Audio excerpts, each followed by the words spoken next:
Morning po! Ito po yung pagkain namin na luto ngayon.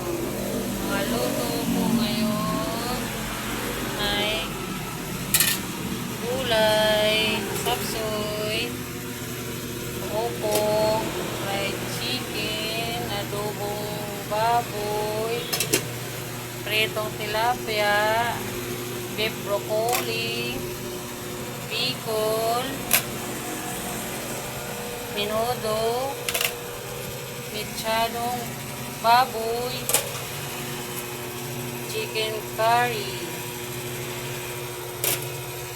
with sinigang na isdang tambakol, at breakfast, skinless longganisa, egg. Ito muna, tapos na. Ito po yung sabaw sa sinigang na isda.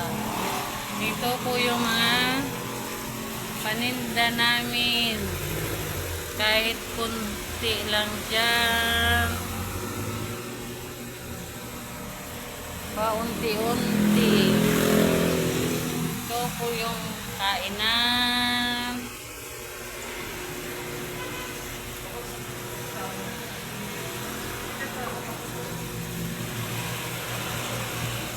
Magbibideo po ako araw-araw sa ulam namin na luto.